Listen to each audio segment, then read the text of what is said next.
কমিশনের ফুল বেঞ্চের যে জরুরি বৈঠক, সেই বৈঠক শেষ হয়ে গিয়েছে ইতিমধ্যেই। বৈঠকে উপস্থিত ছিলেন ডিওরা, মাইক্রো অবজারভার উপস্থিত ছিলেন। মূলত এসআইআর নিয়েই আলোচনা হয়েছে, এমনটাই জানা যাচ্ছে এখনো পর্যন্ত মুখ্য নির্বাচনী আধিকারিক সূত্রে। অর্কদীপ্ত, বৈঠক শেষ হয়েছে কি জানা যাচ্ছে এখনো পর্যন্ত? বৈঠক শেষ হয়েছে কিছুক্ষণ আগে এবং এই বৈঠক অত্যন্ত গুরুত্বপূর্ণ ছিল। যেটা অত্যন্ত যে খবরটা বেরিয়ে আসছে এই বৈঠকের ভিতর থেকে কমিশন সূত্র মারফত, যে সমস্ত জেলা নির্বাচনী আধিকারিকদের থেকে কিন্তু রিপোর্ট চাওয়া হয়েছে কমিশনের তরফে। বেশ কিছু জায়গায় নানা রকম অসঙ্গতি দেখা গেছে, কেন সেই অসঙ্গতিগুলো হয়েছে তা জানতে চাওয়া হয়েছে জেলা নির্বাচনী আধিকারিকদের কাছে, এবং অত্যন্ত দ্রুত যাতে সমস্ত কিছু ট্র্যাকে আনা যায়, সমস্ত কিছু স্ট্রিমলাইন করা যায়, সেই ব্যবস্থা বা সেই দায়িত্বও কিন্তু দেওয়া হয়েছে জেলা নির্বাচনী আধিকারিকদের। এবং তা পুরো অবজারভাররা পুরো বিষয়টা নজরে রাখবেন এবং সমস্ত রিপোর্ট কিন্তু রাজ্যের সিইও এবং দিতে হবে মুখ্য জাতীয় নির্বাচন কমিশনে।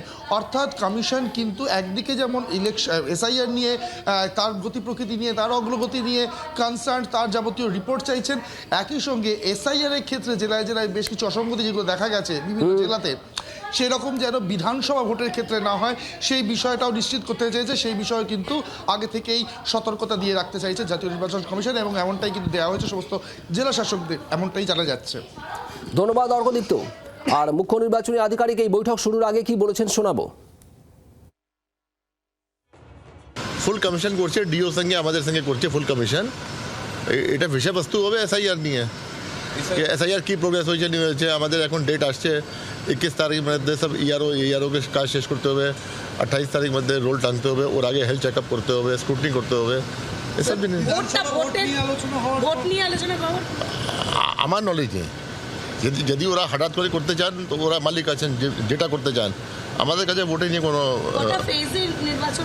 না, এটা নিয়ে কোনো আলোচনা হবে না। আপনারা মোটামুটি ইলেকশনকে নিয়ে প্রিপেয়ার তো টোটালি, যে ওনাদের কিছু জানাতে হলে যে হঠাৎ করে যদি কোনো আলোচনা? নিশ্চয়ই আমরা অলওয়েজ প্রিপেয়ার থাকি।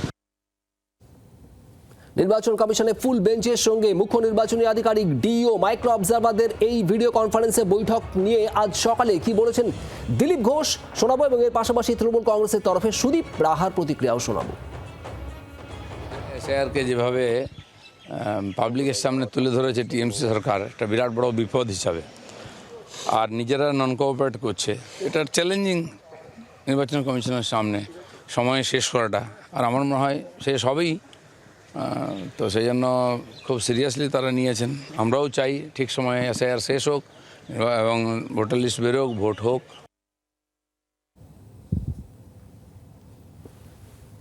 নির্বাচন কমিশন যত দফাতেই ভোট করুক, আমাদের তো এটা নিয়ে ভাবার বিষয় নয়।